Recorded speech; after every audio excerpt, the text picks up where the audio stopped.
本周一啊，我做了中专女生江平以一个中专生的身份参加阿里巴巴全球数学竞赛，获得第12名这个成绩的新闻啊。这期节目播出之后引起了蛮大的争议。我看到评论中间很多人都说：“王局，你这次你可看走眼了，你要翻车了。你看到了吗？知乎上那么多搞数学研究的人，言之凿凿列举了那么多证据就证明这个女生其实就是作弊搞出来的。”另外一个方面呢，就是这个新闻这个播出之后我看这热度也没有消退这几天一直还是在新闻的热搜榜上这里头分为两派，一派就是有一些人言之凿凿的就认为江平就是作弊，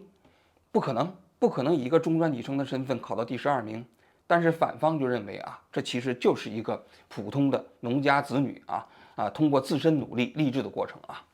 我是觉得我这2天看这个舆论我觉得这个新闻的后续渐渐有些变味儿。为什么说有些变味儿呢？大家可以想象一下，就是你们在这个争论的同时，有没有想到江平只不过是一个17岁的未成年人，他6月22号就要参加复赛，这滔天的这些舆论争议毫无疑问会都传到他的耳朵里这样的一种近乎于网暴的方式对于江平来说公平吗？我们不说公平人道吗？因为他作为一个未成年人，在我们一个健康的社会中间，本应该受到更加严格的呵护。但是现在我在这个过程中间，我没有看到一丝一毫的对于一个未成年人的呵护。所以今天我就来想就着江平这个话题再来做一期节目。我想讲一下，在一个健康的社会里我们到底应该怎么求真，怎么打假，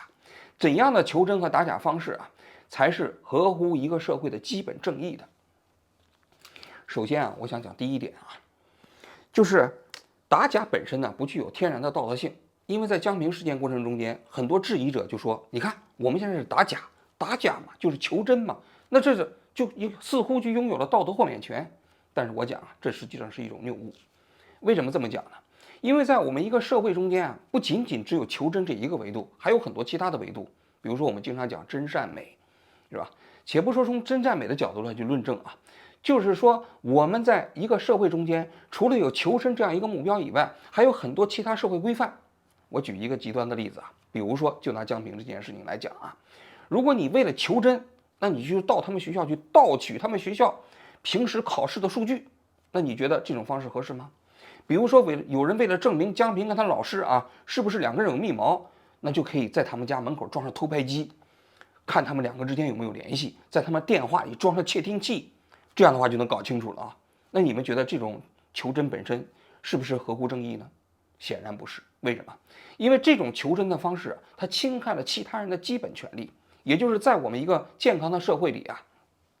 我们除了求真以外，还有很多其他基本的权利要维护。一旦求真的手段迈过了这个门槛侵害到其他人的基本权利的话，那这种求真实际上就不但没有道德性，相反它还要承担法律责任。所以在我看来，求真本身不具有天然的道德性，这是第一个理由。第二个理由，当然打假过程中间，我相信很多人的初衷可能都是为了求真但是呢，你不排除打假的过程中间也有很多流氓无赖，他并不一定非得为了是求真，他有可能就是为了耍无赖。很多人为了是搞流量，还有很多人是羡慕嫉妒恨。你想想这江平是一个中专女生，她前面都是北大清华的，很多人参加奥数竞赛的国家队的成员。结果这一个女生呢，通过自学就达到这样一个成绩，你想想，对很多人的面子来讲，是不是没办法接受很多成年人一辈子还生活在自己的高考成绩里呢，他就没有办法接受这样一个女生通过这样的一种方式，好像就比她当年做的优秀。我给大家讲一下我当年在高中的时候也算是一个学霸我当年这个奥林匹克化学竞赛的时候，我的初赛那也是开卷，就在报纸上登的，我当时也绰绰欲试结果我这答题答完之后呢，第一轮就给刷下来了。所以你就知道这些竞赛本身的难度很高。那么你想想，那我看到人家江平这样的考试成绩，那就比我当年做的还优秀那是不是我心里也有点不平衡呢？当然我可以接受，但有些人未见能接受所以你要知道，这里头是有些人的确是出于羡慕嫉妒恨。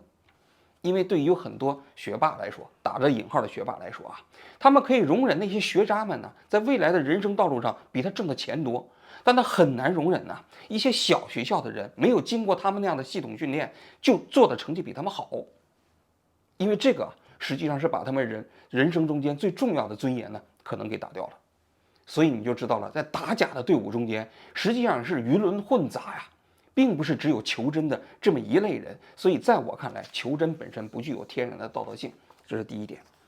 第二点，我想说的是，我们在打假的过程中间，实际要证明一个人作弊了，或者说作伪了啊。但是我们要记住啊，在逻辑上啊，我们经常有一句话叫证有不证无。什么叫证有不证无呢？就是说啊，我们在逻辑上可以证明一件事情曾经发生或者已经发生，但是我们没有办法证明一件事情没有发生。你比如说，就在江平这件事情，现在很多人就说，那你阿里巴巴你有义务证明啊，那江平没有作伪啊。那有些人甚至要求江平本身出来证明自己没有作弊。比如说，有些人现在就是说我悬赏搞一次新的比赛，就是要一个数学老师给江平出几道题，如果江平能做出来的话，我出多少万。我为什么说这种方式非常卑劣呀？因为这种方式实际上就是让江平来证明自己没有作弊。但是我刚才讲了，我们实际上在逻辑上是没有办法证明没有作弊的。就像我们说上帝存在不存在啊？那么说上帝存在的人有义务证明上帝存在，但是说上帝不存在的人实际上是没有义务的，因为他没有办法证明上帝不存在。还比如说，一个女的说自己老公出轨了啊，那这个时候呢，按道理来讲，应该这个女的证明这个老公他出轨了，而不能让这个老公啊证明自己没出轨，因为没出轨是没办法证明的。所以就在江平这个事件过程中间，我认为试图让江平来证明江平没有作弊的所有的行为，其实都是不符合基本的科学原理的、科学原则的，他是没有办法做到的。你比如说，就算是你组织了一个比赛，这老师啊，就让这个江平搞了一个比赛，这比赛假如说得了60分呢，然后这些人就说了，你看只得了60分，那怎么能证明他这个水平高呢？是吧？那因为这一个考试的成绩啊，跟这个考试的难度，跟这个考试的这样的一个心情，跟考试的状态，跟你是否那一天熟悉题型都有非常大的关系。所以你要让一个人证明他没有作弊，通过考试的方式是完全做不到的。这是第二点。第三点，那我们想讲一讲证据和逻辑的原则啊。就在我们打假的过程中间啊，这个我们一般来说要运用2个工具。第一个工具呢就是证据，第二个呢就是逻辑啊。在证据里头啊，又分为2种，一种叫直接证据，一种是间接证据。这里头直接证据的证明力最高，基本上可以把对方直接拍死啊。我给大家举一个例子啊。当年我打假方舟子啊，方舟子不是搞了一个安保基金吗？他安保基金搞完之后呢，他自己说他这个钱拿去都做安保了，他那里头写的清清楚楚啊，不用于个人消费啊。但是我最后我调查我发现什么呢？我发现方舟子啊，他们接受了这个捐款之后啊，七转八转呢，先去给彭健的老婆买了一套房子，然后呢，彭健又给方舟子买了2辆汽车。然后呢，方舟子又在他自己家楼上租了2套房，让自己的大姨子在那儿住啊。然后自己的雨丝书屋啊，他自己家开的那个书店，那些工人呢，这个工资都是安保基金出的。那么我说这些的时候，我拿到什么证据了呢？非常简单，我拿到了他银行流水的证据。也就是说，徐波当时给他捐了300万块钱，进入到了彭健的个人账户以后，他每一级转账的银行流水我手上都有，一直到他去买房。包括他最后买房的合同我都拿到了，这就叫直接证据。包括方舟子他在楼上，他租房子给他自己大姨子住，那个租房合同我们也已经拿到了。那这就是叫直接证据，直接把他拍死，他再辩解都没有意义。后来法院也基此来证明他们就是买了房子买了车了，于是让他们把捐款都退回去了。那什么叫间接证据呢？间接证据你就比如说啊，方舟子后来不是从中国跑到美国去了吗？跑到美国去以后啊，这彭健呢，这信用卡的账户里头就突然连续出现那个 PayPal 账户里头的一些支款记录。那我们就查了一下这个 PayPal 账户的支款记录啊，因为绑定了彭健在国内的安保基金的那个信用卡的。那个 PayPal 账户里头呢，买什么呢？买的女士包包，买的什么生活用品啊，比如说什么洗涤剂啊，什么之类的啊。那在我看来，这就是非常非常不符合常理的。你想想，彭健从来没出过国，然后他在美国的亚马逊上去买这个洗涤剂，买这个女士包包，买鞋，买女士鞋，正常吗？显然不正常啊。但是尽管再不正常，这只能叫间接证据。所以我当时的推测是，方舟子把他自己的PayPal账户绑定在了彭建的那个信用卡里面了。这个信用卡呢是安保资金来支付的啊，然后呢用来支付方舟子一家在美国的生活开支。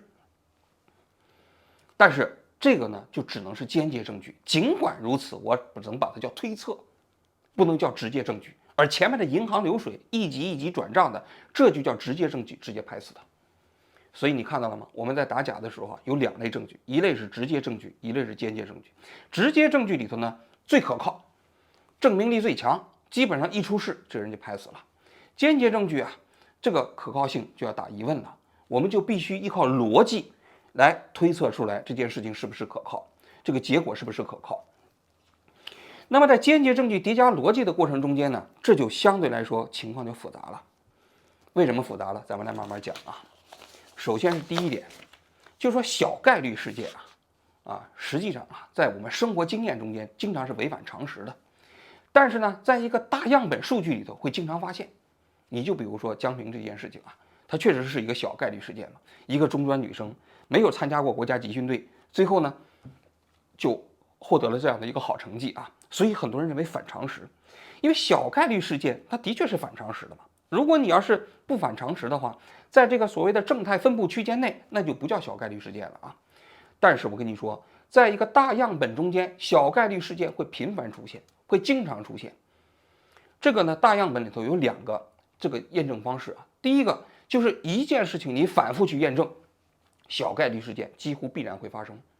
第二个就在一个新闻，在一个全社会的大样本这个事件里面，这个小概率事件也会反复出现。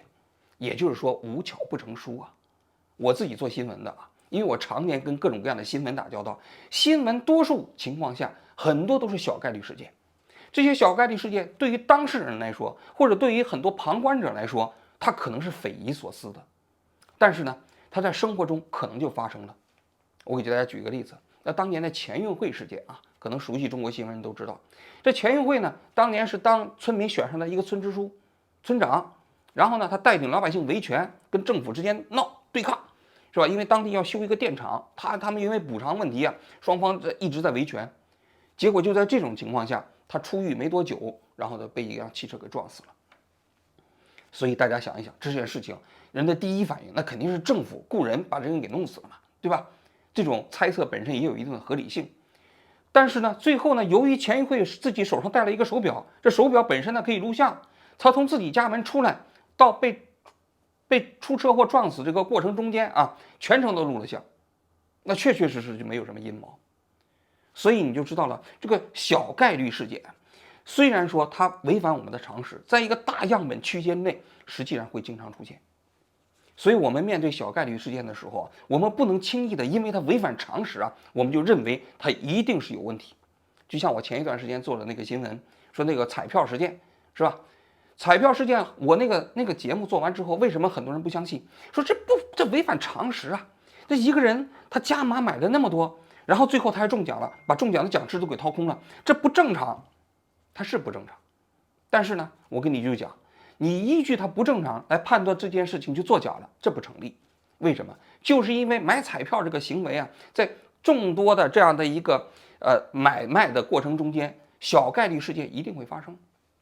你要想证明它作假了，你得有更充分的直接证据，你不能依靠这一点，它违反常识这一点来证明它作假了。因为在一个统计的分布过程中间，它必定会出现小概率事件。你就比如说，就是在这个质疑中间啊，现在很多人质疑说这个江平啊，他这个平时有一次考试150分，他考了83分数学。那你看看他150分考了83分，结果在这样的一个考试里头，他能考第12名，考了93分，正常吗？不正常。但我为什么说这样的质疑没有道理啊？就是说，我们首先不知道他那次考试啊是什么状况，因为一个人的考试啊，我们首先假定啊，就是那个83分是真的啊。其实在我看来，可能就完全都不是真的，因为只是网传2个字啊。就算是他真的，那其实啊，他这个东西也没有说服力。为什么呢？因为一个人的单次考试不说明什么问题，我跟你说，我在当时读高中的时候，我化学就是学霸，基本上每次考试都是100分、99分、98分，但有一次我只考了70几分，那就掉下来，还受到别人的嘲笑，是吧？那么真正有说服力的是什么呢？是统计数据。如果你要是把江平啊所有他这个上了中专以后的数学成绩，每一次考试的成绩全部统计出来，这个统计数据有说服力，但是单次数据没有说服力。就是单次数据，就他这一次考到第12名和他这个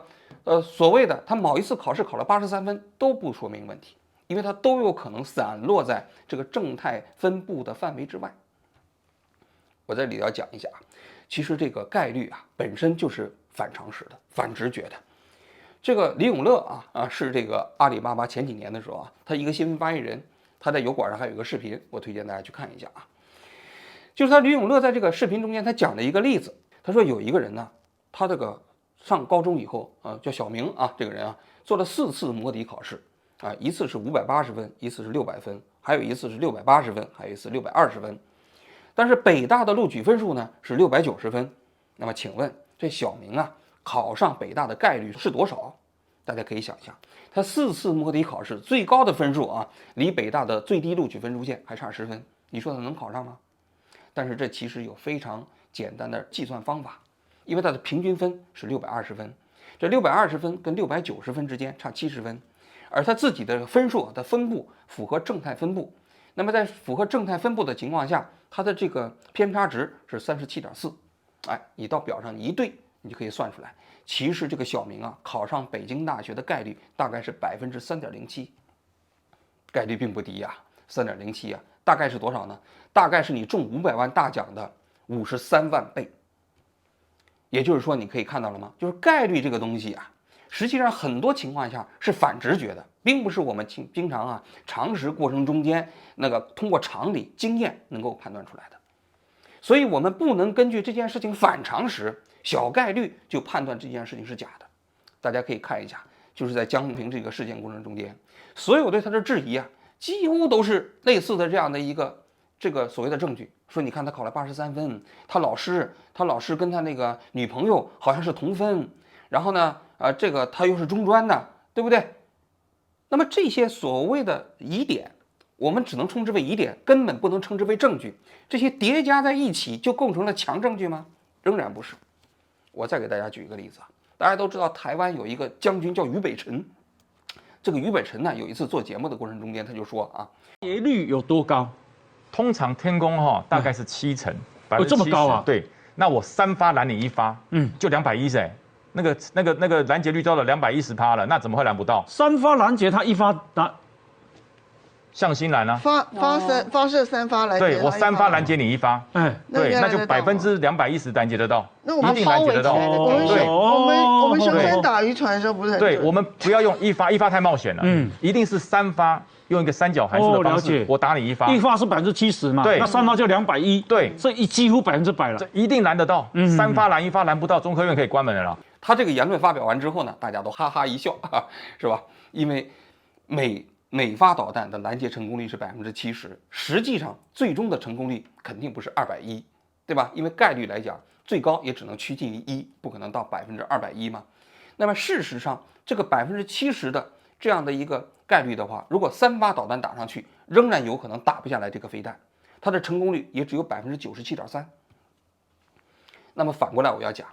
对于那些置信率非常低的那些弱证据叠加在一起之后仍然属于弱证据。它并不能构成一个强的证据链。这里头我在这里头还要讲一点，我们要避免就是说由于信息缺失所导致的这种所谓的叙事谬误。什么意思呢？就是说我们其实每个人对这个信息的了解都是有限的，我们又不是新闻记者，到现场进行了一个全面的调查，这都是基于网上的信息进行判断，而网上的信息都是有限信息，都是极其有限的。你就比如说我前2天做节目的时候，我有一个信息也不准确因为当时我说阿里巴巴当时为了验证这个女孩这个是不是真的又重新让她出了一个题在黑板上答，结果人阿里巴巴就已经出来辟谣了，说我们没有搞过这个复试。那就说明什么？那就说明网上这些信息的可信度并不是特别高。尽管对我来说，我选取这些材料的时候都已经非常小心了，但是仍然也有可能在一些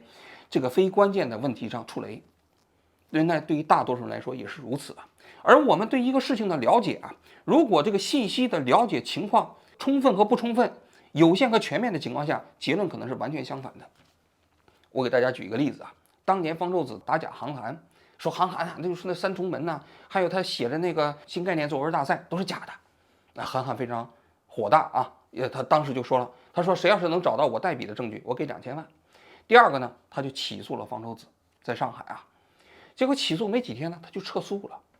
当时支持韩寒这批人都说，你看到了吗？怂了，如果不是造假，怎么能撤诉呢？他应该告方舟子啊。这个质疑是不是特别合理啊？但是啊，事隔几年之后啊，其实我获知韩寒为什么要撤诉，就是上海的有关部门就找到韩寒，说你必须给我撤诉，必须，因为这件事情不能继续吵了。那作为韩寒呢，也作为一个公知呢，受到有关部门关照的这样一个人呢，就只能这个撤诉。但是你不知道这个信息的情况下，你就好像是得出来的。你看韩寒当时啊，就是因为自己心虚了。所以当你获得了有限信息情况下的时候啊，你的那些已知信息要想推导出你后面的那个结论，有的时候是非常弱的。这也就是人经常犯的一个错误，叫做叙事谬误。为什么叫叙述谬误呢？就是人呢总是喜欢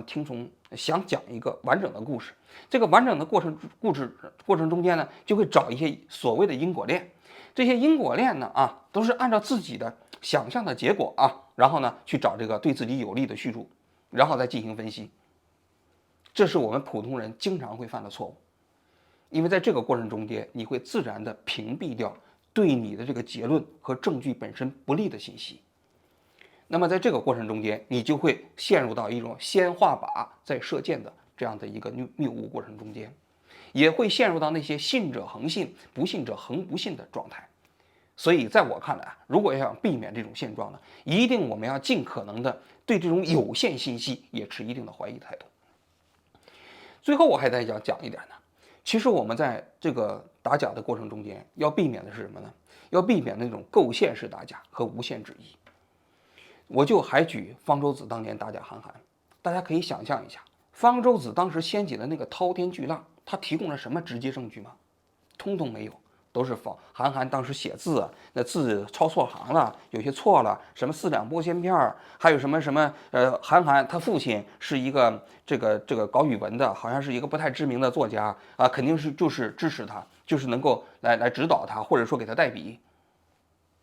没有一条是有直接证据的。甚至他最后还开始质疑韩寒当时的身高只有1.63米，因为韩寒自己说他自己1.73米，然后方舟子就拿起那个显微镜，开始把韩寒的一些照片啊，然后画图来证明，说你看这阴影这长度是多少，根据正弦定理来计算啊，你看他1.63米。我跟大家讲，这不叫打假，这叫构陷。后来啊，这方舟子在打假韩寒身高的时候啊，很多人就双方较劲呢。说韩寒到底到不到1.70米啊？那就实际测量一下吧。然后呢，韩寒一开始自己去测量去了啊，跑到自己朋友的溜溜家里头测了一下啊，1.71.3米。方舟子说假的，是吧？那后来呢，很多人就认为我有这个公信力啊，于是方粉这边有个叫简单冲刺的，然后这边有个叫5月散人的，各打20万到我的账户里。于是我在北京找了2个律师来起草了一个专门的，就是对这件事情的合同。我们在北京啊，我们就想在北京的3甲医院做体检，对吧？那这3家随便选3家医院做体检，量身高，量出来的身高之后，我们取一个平均值，这总可以了吧？但是我给各位讲，当时方舟子啊，他们这些支持者啊，也包括方舟子自身呢，非常紧张啊，因为这是可证伪的，对不对？到底有没有到1.70米？那方舟子就开始在网上说，那不行，这个要检测的时候啊，这个一个人早上起来躺的时间，那脊椎啊，它就又伸直了一点，这个就不合理，必须是怎么样的。总而言之，提出来各种各样的条件，就是不去测。结果这样的一个测验结果呢，也就流产了。所以你就知道了，方舟子打假韩寒，实际上是构陷式打假。他的那所谓的质疑啊，当对方解释清楚一个之后，他不会就此问题进行道歉。他会找另外一个质疑的点再去，这样的无限的循环质疑，应该说没有任何人其实经得起这种所谓的构陷式打假。这种所谓的构陷式打假，在我看来，并不是所谓的求真，其实就是满足一个人呢对其他人的那种诬陷的阴暗心理。我们一个健康的社会啊，不仅仅要有真，还应该有善。我经常讲啊，为什么说我们在采访过程中间，在新闻调查过程中间，要怀着善意去质疑？因为只有质疑的态度，才能保证我们去抵达真相。但是满怀善意啊，是我们一个社会能够共同生活的一个价值观的基础。大家想象一下，江平这样一个女孩子，是吧？她今年只有17岁，她是个未成年人。我还要回到今天节目的开始，她是个未成年人。一个未成年人在没有走入社会之后，他能够感到社会中间的善意还是恶意，体贴关怀还是各种各样的抹黑，对他形成人生的价值观，对他这个社会的理解实在是太重要了。所以啊，我在今天的节目最后还要反复强调的一点呢是，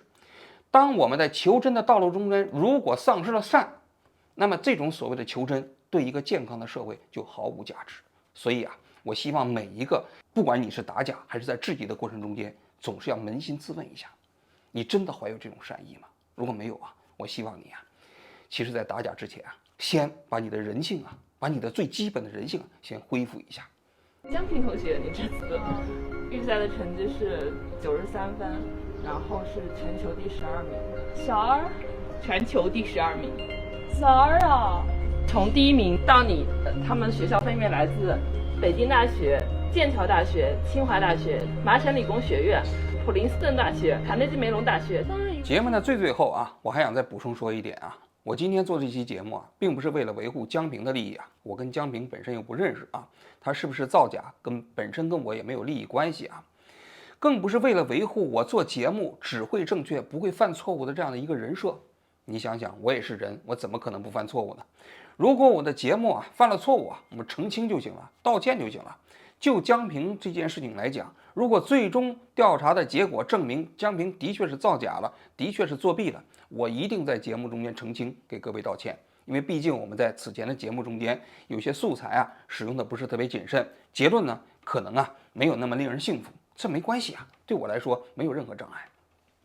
在我看来，最重要的就是我前面讲的，一个是我们对一个事件过程中间要满怀善意，另外一个呢，要掌握正确的打假方式。如果我们秉持这2点，其实最终的结果啊，如果要是反转过来，我们自己就会保持一个开放的心态。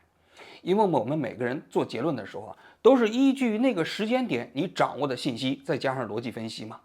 但是那个点的时间信息未见得是全面的信息，随着事件的进展，或许呢会有更多的新的信息进来，以至于让我们可以对一件事情啊的全貌得到更充分的了解。所以啊，如果我们掌握了这样的一个更充分的信息，那事情如果发生一个非常大的反复，那其实也没什么呀。所以我们如果以方法论为核心的话，那么其实我们就会对结论保持开放的态度。说1000道1万啊，这个6月22号的时间也快到了，我在这里呢也祝愿啊江平小同学啊在6月22号的复赛中间取得好成绩。好，我今天就讲到这里，谢谢大家。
这段时间老看着我们的方老师的腿他还有点病，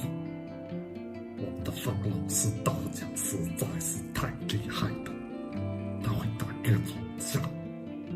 打哈哈的架，打罗永浩的架，打玩具的架，这是认识。我们作为方仲子老师的粉丝团，这段时间发现一个推的用户非常离谱，叫做李老师不是李老师。这个推的账号涨得特别快，虽然外国媒体都会引用方仲子老师的推文，但是李老师不是李老师的推的账号粉丝量竟然比我们的方仲子粉丝量多，只可惜很有可能这个账号是假的，背后很有可能有团队，而且我们能够肯定的说，这个团队里面很有可能有韩寒。